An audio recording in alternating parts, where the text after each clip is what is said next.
Hi everyone and welcome to Clocking In. My name's Lathan MB and today I'll be talking to Jon Garstang from the Positive Pet Project. Hi Jon, how are you doing? Hello there. Great to see you and great to speak to you again. It's been a while. It has been a while, so let me know, what have you been up to since we last spoke?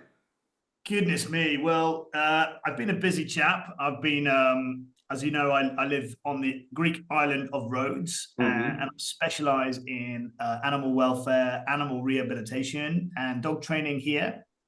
And of course, on the Greek islands, there's never a short of interesting cases and work to do. So I've been working with a few different rescue dogs, rehabilitating them. I've started a community group where people who are a bit shy or nervous Uh, around the island could join me. And I've been developing and finishing a 2-year project, which is a comprehensive course for people that want to learn more about their dogs. okay. And developing an app. Other than that, just looking after my little boy. And more recently, and don't get jealous, I've been swimming in the sea every day because Oh, don't. I know. I'm really missing the sunshine at the moment because here in the UK it has been freezing. It's been non-stop rain. Yeah, I mean, I did my 35-year sentence in England, and even though I don't regret it, and I love England for many reasons, Mhm. especially the people and the pubs and the nightlife and the banter. I miss the Yeah, banter. yeah, exactly. But I felt it was time to trade those things in for a more simple life for my son and just a new challenge. Because you can rest on your laurels, and I'd like to keep moving forward and challenging myself. Yeah, of course. So let's just go back to the beginning. What was the final decision to make you head over to Greece and set up the Positive Pet Project? Very good. I said that all in one without any Nailed it, mate. You nailed it. All those hours in front of the mirror just been paid. Yeah, I mean, look, I had a successful dog business in Southwest London for many Mhm. years, and I really enjoyed it. But it wasn't very challenging for me, Yeah. and I felt myself drifting a little bit, Hmm. and I had a bit of a kind of existential crisis of where can I where can I go from here, and what can I do to challenge myself? And about 12 years ago, when I first made the decision to work in animal welfare, I was given the opportunity to run an animal shelter in Zambia, Hmm. in Southern Africa, and that was a game changer for me because it made me realize that I love the community aspect of working with dogs, and I love the things that they can do to help people in bad situations, and just to kind of be a bridge between the knowledge that we've gained in the past 50 years in the West, and bringing that to people that don't necessarily know the stuff, but they've got the heart, they've got the will, and they're hungry to learn. So Hmm. I just felt like that was my calling. No 2 days are the same. No two dogs are the same. No two relationships are the same. Yeah, Uh, sure. and Greece obviously is closer. It was less of a jump for my family to come to Greece than it was to have moved to Southern Africa. Yeah. Or I was very close. And I had a cousin here who's a windsurf instructor, and he kind of introduced me to a few people and got me started. And it just felt like the right time. Sometimes, if you spend too long thinking about a question or an idea, you never make the decision, and then you realize Absolutely. it's 5 years down the line, and you're still there thinking about it. So I just kind of, without wanting to cliche too much, I just kind of backed myself and thought, you know what, I can do this. And even though I moved here with no job, Yeah. nowhere to live, and I left everything behind, it was exhilarating, I and can uh, and it's paid off. imagine. Really, it's paid off in the end. Yeah. Yeah. So out of all the world then, I mean, obviously you've got Spain, the Balearics, Yeah. Africa, as you said. Why particularly Greece? Well, Greece is like, it's not in many ways, it's not what it's one country, but in many ways it's quite disparate. Like, Uh-huh. if you look at Corfu, compare it to Thessaloniki in North Greece, compare it to Rhodes, compare it to Crete, they're Hmm. very different places culturally because of the history. Yeah. And the really interesting thing about Rhodes, like if you look out my window, you can see the snow-capped mountains of Oh, Turkey. Of Turkey. So I'm so jealous. you can be swimming in even now in like 27 degrees in the with no clouds, and then you look in the water across the Aegean Sea, and you can see the snow-capped mountains of Turkey. So it's that close, you know, and Rhodes has really got it's got one foot in the old world in many ways and one foot in the new world. So Yeah. it crosses that boundary, and that makes it interesting from my perspective, because even though they've got the same cars as us, the same clothes, the same brands and all that, and listen to the same music or whatever, they still, in many ways, when it comes to like old-fashioned family values, which are charming in many ways, Yeah. but when it comes to things like animal welfare, they're just not with it. They're really not. And it's just a matter of just giving them a little bit of gentle guidance to say, look, you don't need to chain your dog up. You don't need to punish an animal to train it. You don't need to be dominant all the time. You know, there are other ways, much kinder ways, and much more effective ways, and that's really one of the advantages of moving here, because it's got a place in both worlds. Yeah, I also find myself, obviously, I've traveled quite a lot, and I find that, you know, in a lot of countries, they're not up on the animal welfare, you know. That's what I found personally, and I've traveled a lot, and I'm not judgmental in any way, but it's very, very true, you know. They'll have a dog for 5 minutes, then they chuck it to the curb. Yeah, I mean, it's no country, all countries got its good and bad, Yeah, obviously. and at the moment now, I'm really lucky, because I wrote a book a couple of years ago, which has been taken into the Greek school system. So it's in the book, and my education programs in the Greek national curriculum. Actually, Thursday morning they've got a national animal day, and I'm going to be going into schools showing some of the ideas for my book, and I'm going to take my training dog in with me. If you've shown some pictures of my gallery or my Instagram, you'll see pictures I of me. definitely will. Yeah, there's some pictures of me with my Luna, my amazing rescue dog, who goes into schools with me, and we talk about body language, we talk about energy, about breathing and being calm and kind, and respecting the animal, and allowing building the symbiosis, building the connection with the animal. And for kids who have never been taught that by their grandparents or parents, it's easy to teach that to a kid, because they haven't got those barriers, they haven't got those preconceptions. So it's a real joy to try and see if I can make a little dent in the next generation of people coming through, and hopefully make an impact for the future. Absolutely, and education in any aspect is a bonus to everybody, especially the young generation who are so eager to learn, and you can learn them the right way, can't you? That's exactly right, mate. I mean, do you know what?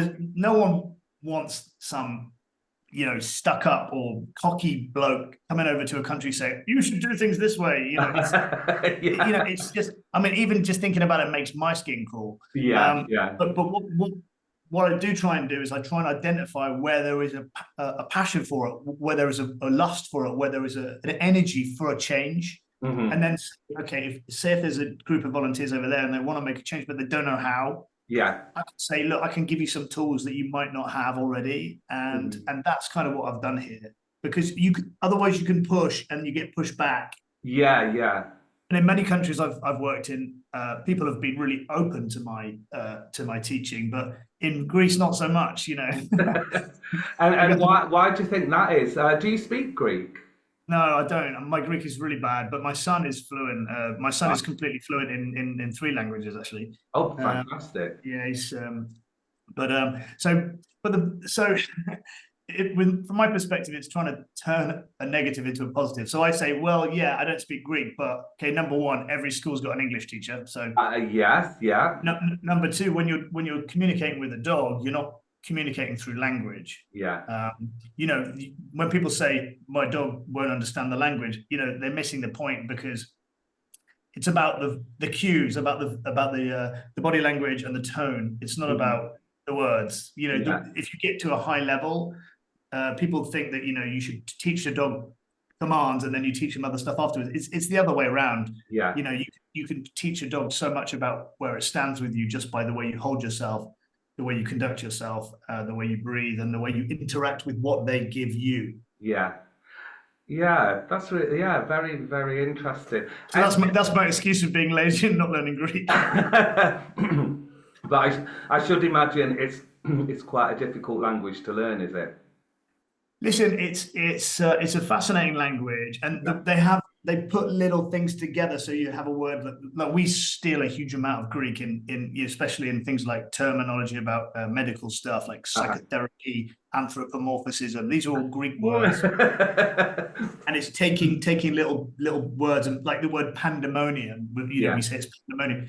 Pan is like Panhellenic, it means all over, and demonium is like the releasing of demons. So it's like pandemonium means literally like the demons are released everywhere. So Wow. it's a great language if you're interested in the way that things are structured. But do you know what? Because I'm doing so much stuff here, I would have to take pretty much a part-time job just to learn Greek. So I Yeah. do I do bits and pieces, but it's not a big priority, which I know sounds really typically English and arrogant, but you know, I can't do everything. Yeah, exactly. So, what's a typical day look like for you then? You know, obviously you get up in the morning. What's the first port of call? Well, without Uh, saying the obvious. well, do you know what? Like, I'm a big sun worshipper. Like, and you can probably tell from my complexion. My mum's Irish, so I've got that Irish. A lot of my DNA says no, don't be out in the sun too much. And Yeah. you know, I don't go a nice shade of bronze. I don't look like a Greek god at all. More like a lobster Oh, than a I see. but but I do appreciate the huge benefits of sunlight on our brains, on our bodies. Yeah, So the definitely. most important thing I do straight away is drink a big glass of water, and I go in the on the terrace and I stretch. I try and really stretch to Hmm. get the going, get the mind going. And after coffee, it's just a matter of getting down to my schedule. I take my son to school, and normally I'll have a couple of meetings in the day with clients, or sometimes I go to the shelter. Hmm. I might accompany a couple or family that want to take a dog from the shelter, and they're nervous to go on their own because they Uh-huh. don't know what to expect, and it's quite an intimidating place to go. Yeah. And a few trainings. I'm also a professional musician, as you know, so Yes, I do know. Yeah. um, I've got my first gig of the year tomorrow night, actually. Fabulous. Um, so a bit of music, and take my son to his jobs. And at the moment, it's about preparing for the launch of my course and my app. So what I'm trying to do is the animal welfare world is quite strange because if you try and do things, people get suspicious and think that you're doing them for a reason. Hmm. And one of the things I've noticed over years of working in shelters is that people often just need a tiny bit of encouragement, like a tiny bit of just looking at things in a slightly different way. It doesn't have to be complex. It Yeah. doesn't have to be life changing, but just sometimes a little bit of information. So I Mhm. tried to condense that down into a tiny, like maybe 5, 6 videos, and I bought this app out, and I was wondering about, you know, how much I should sell it for and all this kind of stuff. And I thought, you know what, it's completely wrong. It's taken me maybe 4 or 5 hours of filming to do the app, which is nothing. Hmm. It's being put together by a guy because I trained his dog, so he's doing that for me for a favor. Yeah, So yeah. who am I to ask for money for that when there are thousands of people out there that really could benefit from a couple of little bits of information? And hopefully that will see me in good stead. So I've been thinking about ways of putting that across to people, just to say, like, just take it, watch it. If you don't like it, fine. You haven't lost anything. You've lost like maybe half an hour of your life. Yeah. And is it a Uh, free app then that people download? yeah, it's gonna be completely free. Yeah, it's gonna be free. It's gonna be 6 or 7 videos, Uh-huh. instructional videos, but just talking about ideas. I'm gonna have dogs in the video so I can show people practical things. And Yeah. if people like it and they think I like that guy's style, I like his ideas, because it's a bit hippy dippy. Yeah. It's a bit kind of like, hey man, you know, get in with the dog. But I fundamentally believe from all the hours I've put in different parts of the world that this stuff really works, and it's about self-growth as well. When you fall out with a good friend or something, you often see the gaps in your own knowledge and where you've made a mistake, and that's growth, isn't it? Do you know what I mean?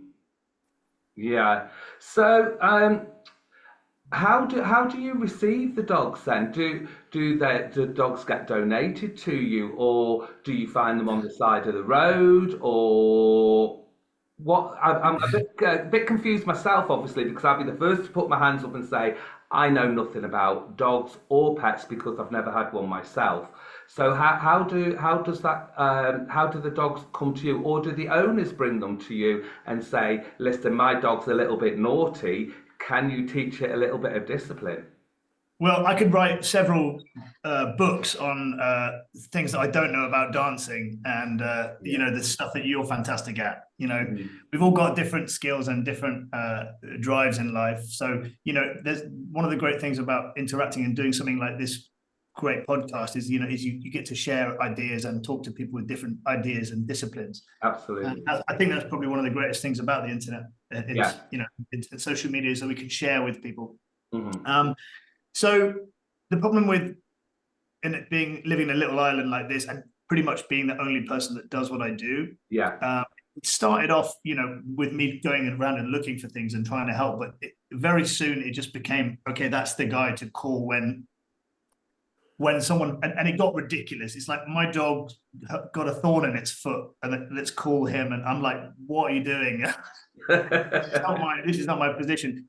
But the thing that I tried to create a niche for myself, so I didn't get vet questions. I didn't get questions from lazy people that just say, I don't like my dog anymore. Can you help me get rid of it? I was getting hundreds of people. But yeah, it became really awful. So, and because I'm such a mug, I would always say, yeah, I'll be over there in a minute.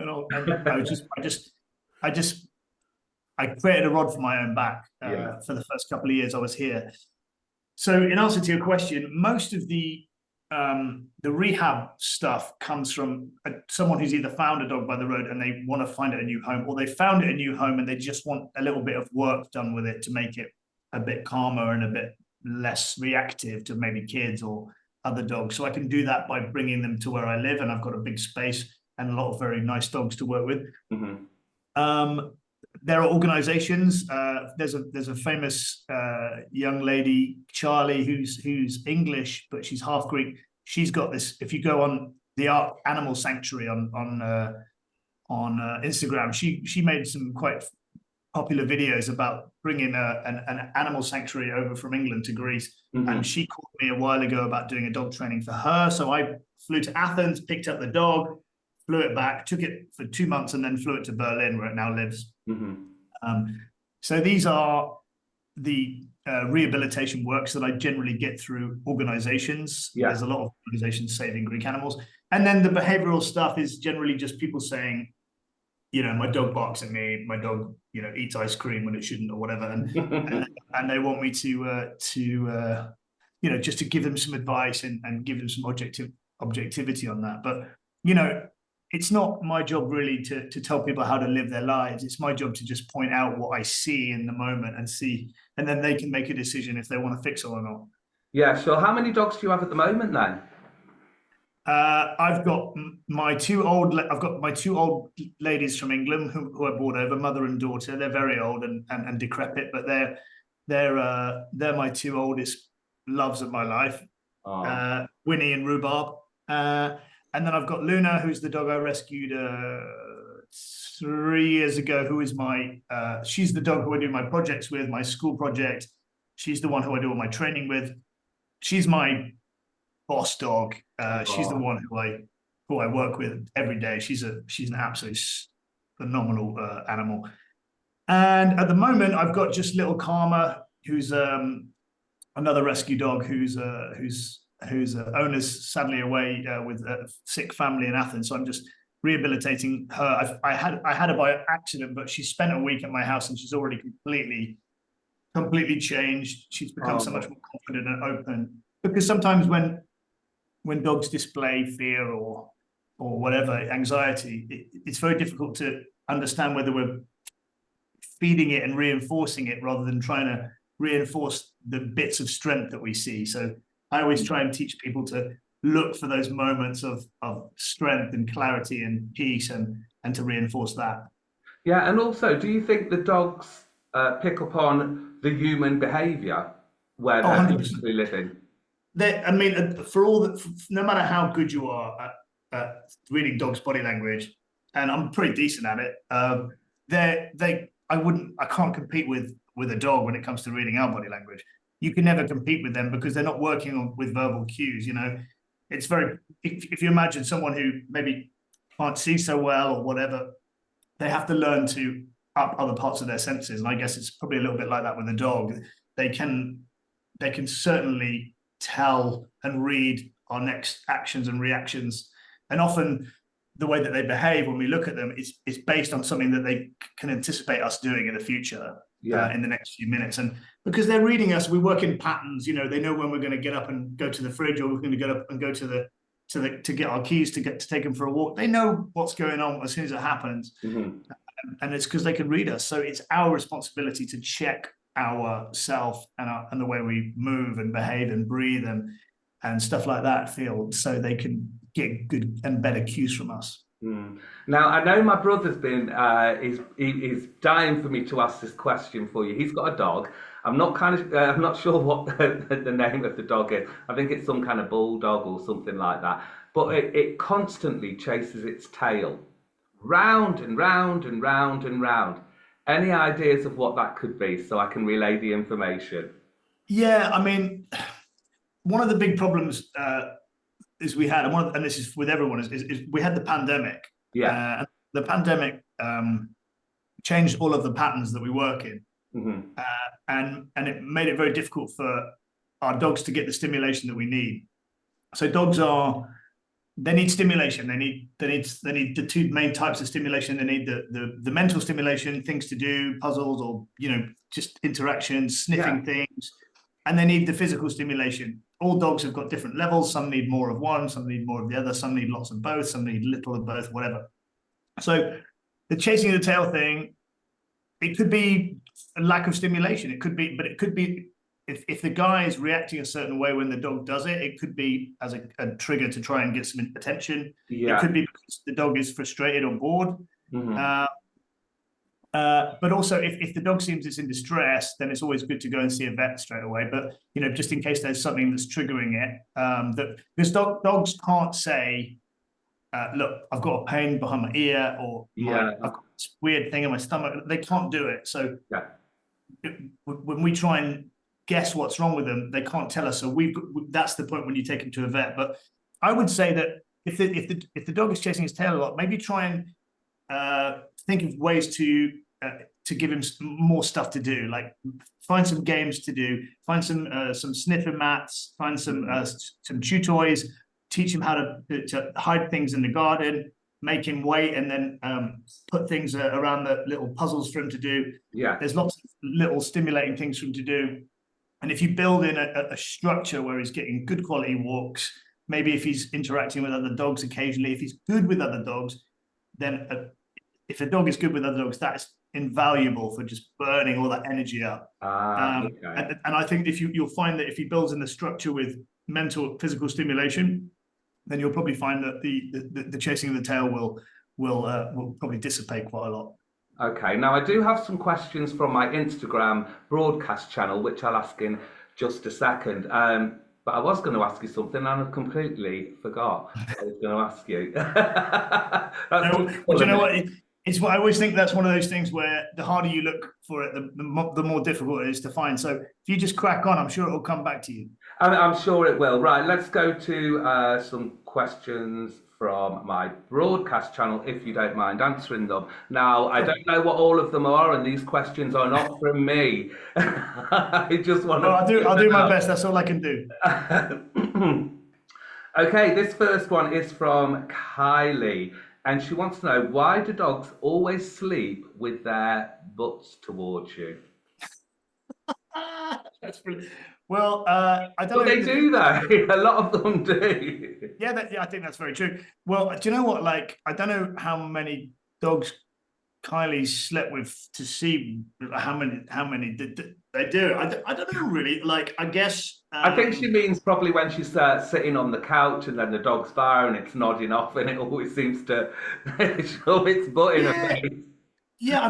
I mean, okay. So if people want to have dogs on their couch in their bed, that's absolutely fine. Of course, people can do whatever they want. But like, so often, like, if a dog is used to getting up, for example, and if it's used to getting up, so for example, my dog, if it comes up, I let my dog on the bed if there's a thunderstorm, because even though she's a tough, like Mike Tyson type dog, Yeah. when there's a thunderstorm, she turns into a little baby. Oh. But if for example, she gets jealous, if I'm with my partner or if I'm doing something and I'm not paying the attention that she wants, she'll often turn and face in the other direction as Yeah. if to say, right, I'm offering you my backside.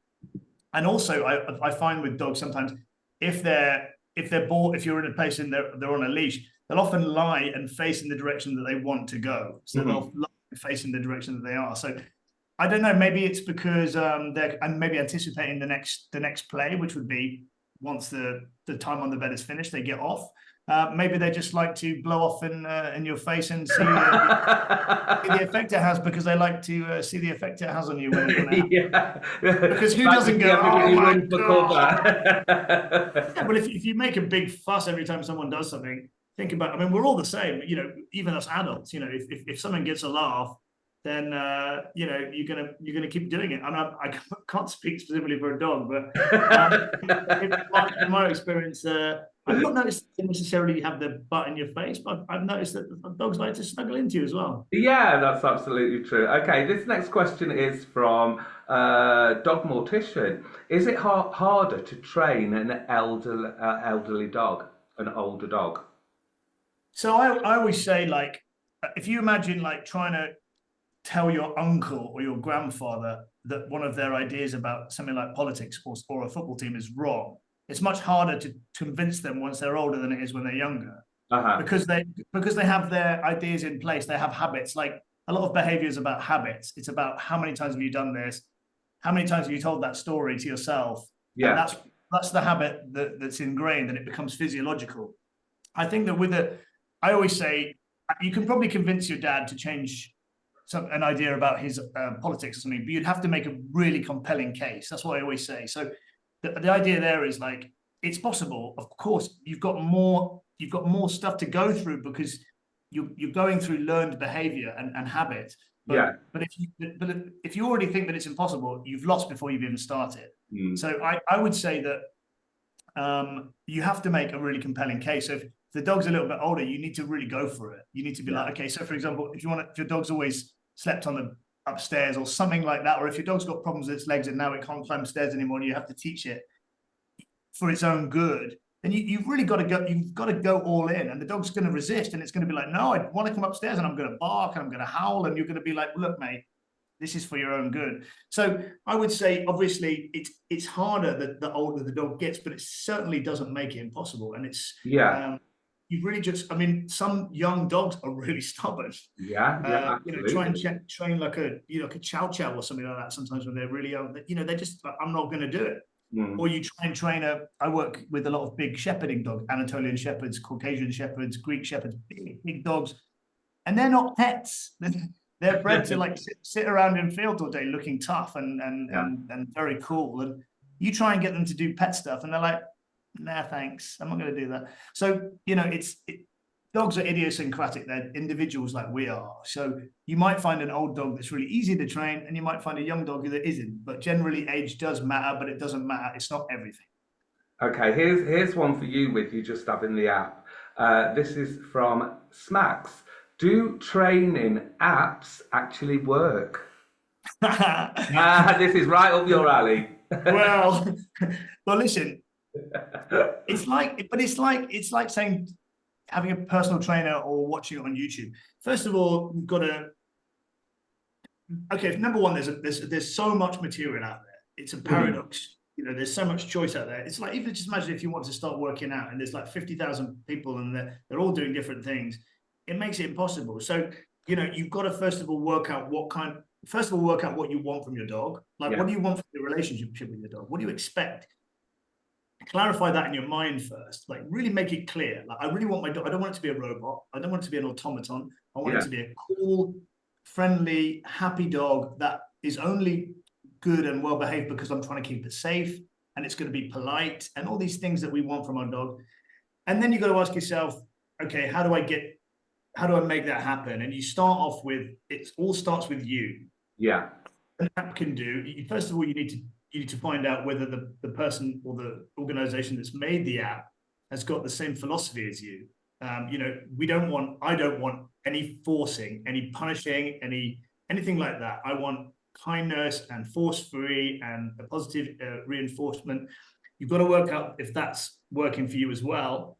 And remember, you know, some people think dog training is bag of treats, clicker, sit, stay, roll over, crufts. Yeah. You know? And to me, it's not that at all. And the reason why I say that is because that stuff is actually really elementary and easy.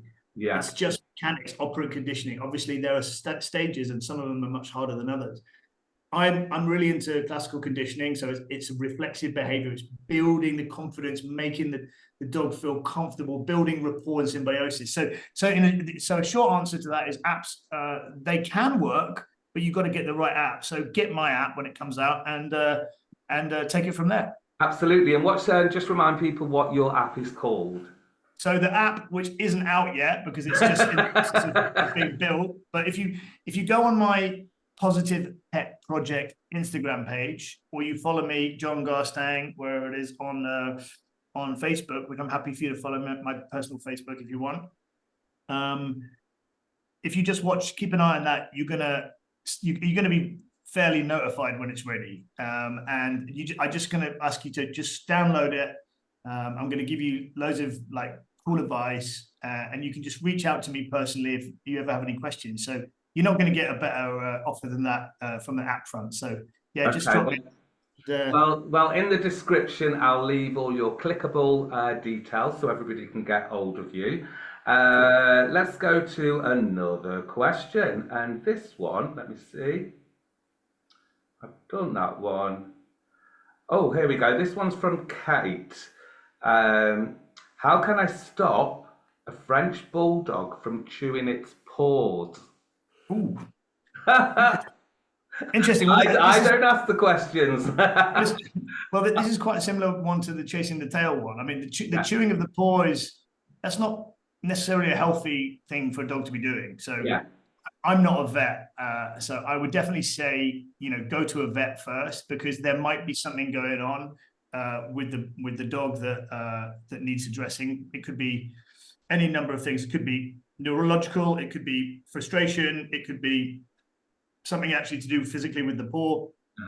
There's no reason why it would be breed specific, but it sounds like it could be one of these repetitive things that animals do when they're frustrated or not feeling good. So I would get that checked out by a vet.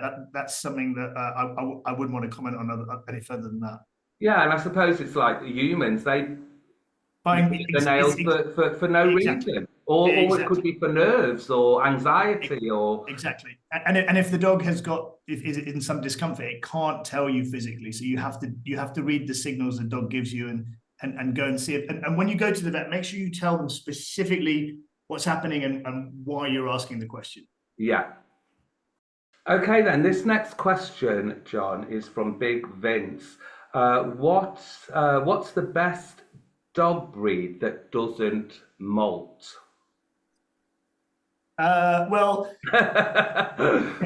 okay. So these are not really kind of behavior questions. They're mostly either veterinary questions or they're questions about dog breeds. But that's fine. Like, if you spend as much time working with dogs as me, you pick up things along the way. Yeah, I can imagine. So one of the reasons why are the doodles. So the doodles, as we call them, the labradoodles, the cockapoos, the schnoodles, the groodles, what they are basically, if you think about dog breeds, it's genetic engineering. It's thousands and then hundreds of years of mixing things together to get the desired effect. And one of the amazing things about poodles, poodles misunderstood because of the way that they used to be trimmed back in the 80s and stuff. You remember how those crazy French poodles used to look? And people used to think, oh, they're just ridiculous dogs. No, they were incredible dogs with ridiculous haircuts. Yeah. it's like footballers in the 80s. They had mullets, but they were still good footballers. You know what I mean? Absolutely. So it's or new romantics. So if you think of it like that, so poodles are amazing because they are one of those dogs that you can have if you have allergies because they don't shed. So some people, because poodles are like super, super smart, they're amazing dogs. They're one of the most spectacular breeds, I think, especially the big standard poodles. Mhm.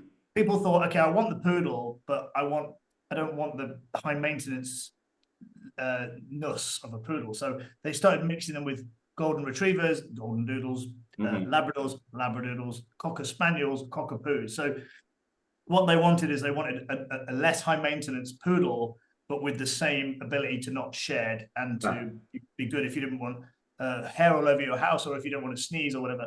So any of the doodles, but I mean, if you really want to get a proper dog that you can really work with and get a standard poodle, they're just amazing. You never see them anymore. They're fantastic. But any of the doodles are great. Labradoodles, the golden doodles, they're big, floppy, funny animals, and you can have a lot of fun with them. But yeah, that's what I'd go for. Good, good. And I don't know how to pronounce his name. Bull Spottition, whatever that means. He wants to know what your favourite dog is, what your favourite breed of dog is.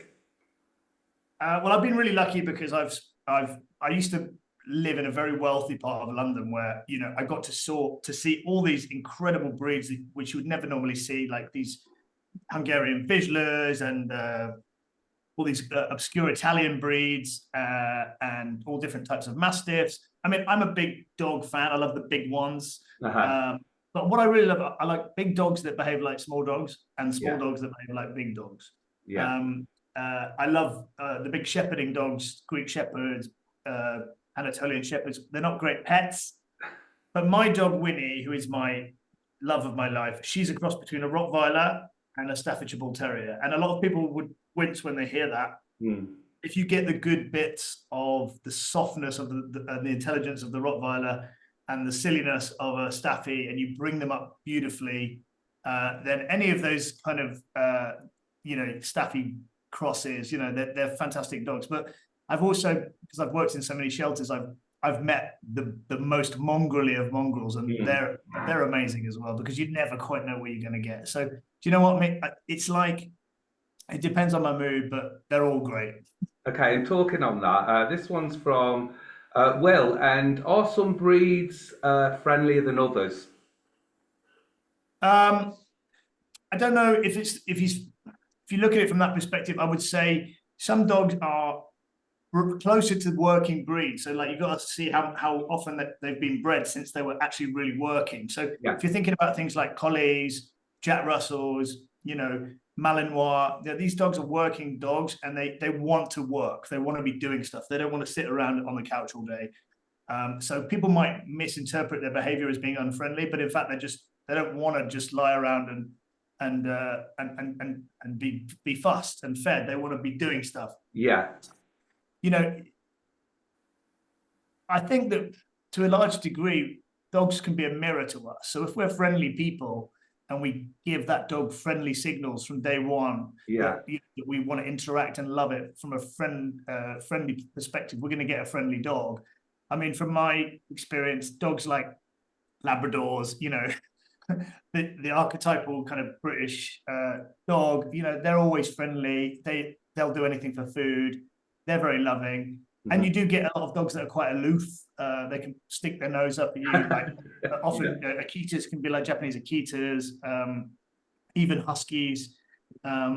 So I think it depends on the idiosyncrasy, on the individual character of the dog. Like you can say like Australians like sport, Greek people like smoking fags, English people like getting sunburnt and and what we do then is we make generalizations to help us make sense of the world, but in reality there are individuals in every breed. So I wouldn't concentrate too much on the breed, but there are definitely some breeds that if you want a friendly dog you should avoid, I would say.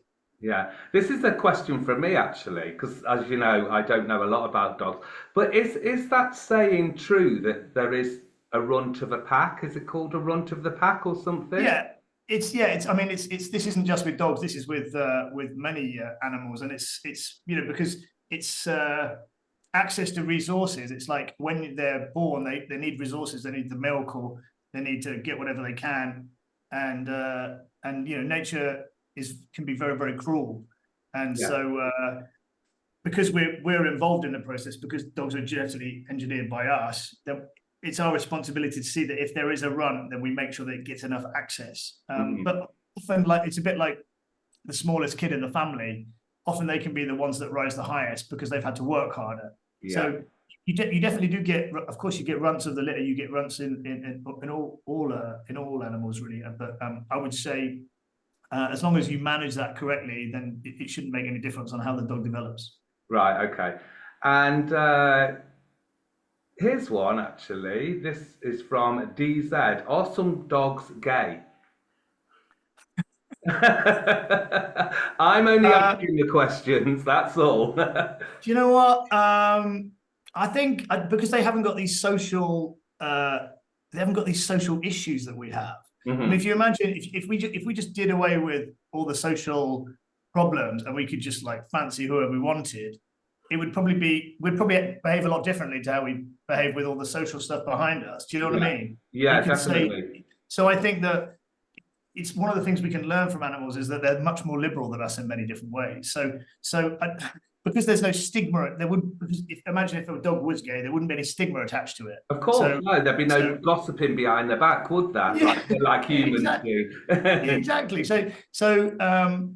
I mean, if I want to be really flippant, I can just say, well, who cares?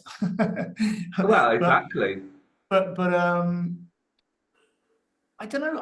I've seen like such deep love. If does being the gay thing, would it have to manifest itself sexually, or would does it matter if it manifests itself in deep love? If it Yeah. manifests itself just in deep love, then I would say it doesn't make any difference to a dog. If I mean, some dogs are much more comfortable around their own sex. Some dogs are much more comfortable around the opposite sex, just like humans can be. Yeah, yeah. So I think that I'm sure it probably does exist, but I don't think it's particularly helpful to look at it in that way. And a lot of times when dogs are humping other dogs, people think it's sexual, but it's not most of the time. It's just a kind of a display. Often it's just a display of whatever, some domination maybe, or just like, hey, look what I can do. Look Ah, what I can do to okay. you. So people often can conflate the idea of just because a dog is humping another dog, then that's because it's gay. But I don't think that's accurate. So I don't, I've never had a deep and meaningful conversation with a dog about sexuality. But Yeah, I don't think. I think one of the wonderful things about we can learn about dogs is it doesn't matter. exactly. Like I said, does it matter? Yeah, exactly. Exactly. Here's a little fun one. This is from Scarlett. What's your favourite really sad dog movie? Do you know what? I can't tell you because I can't watch them. Uh, Really?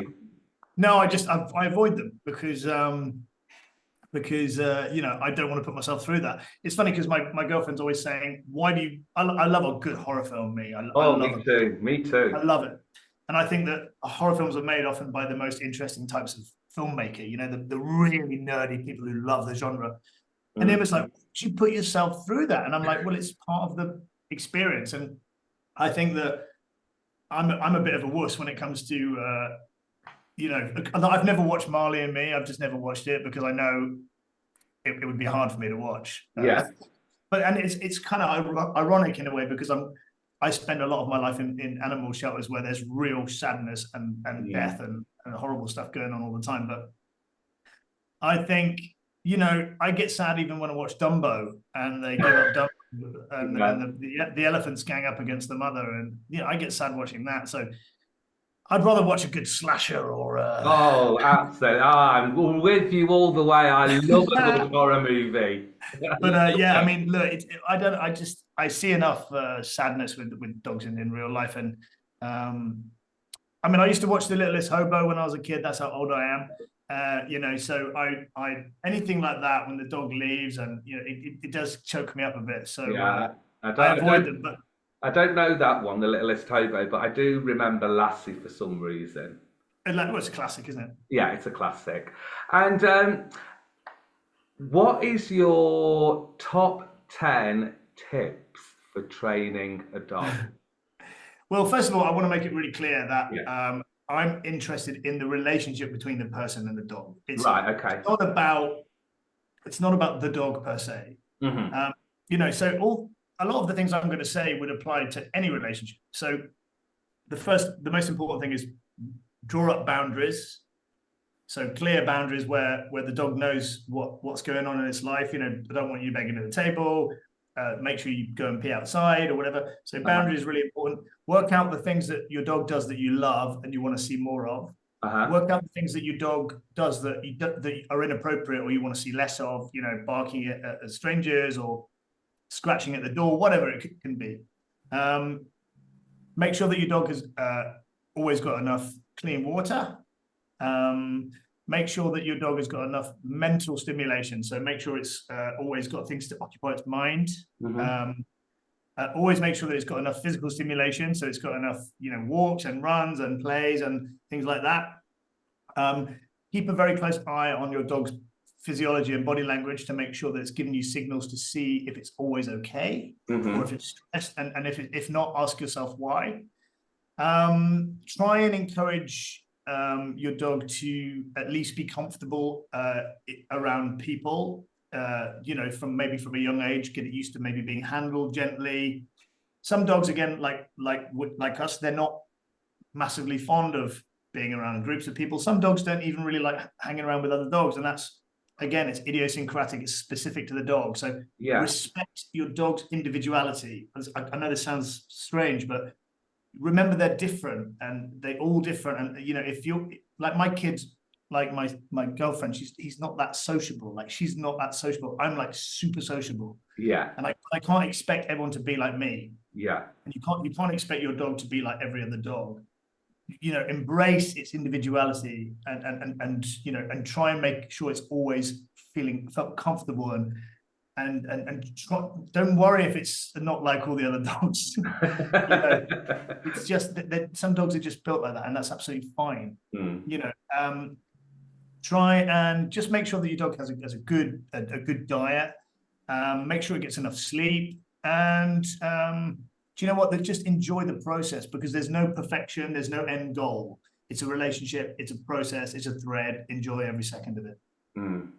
And what would you say is the best kind of food to sort of like feed, dry or soft? Do you know what? I'm not going to go down this route because, this is the kind of thing that I can get hung out to dry on, because, it's such a niche, the dog world, and everyone's got an opinion. Yeah, of course.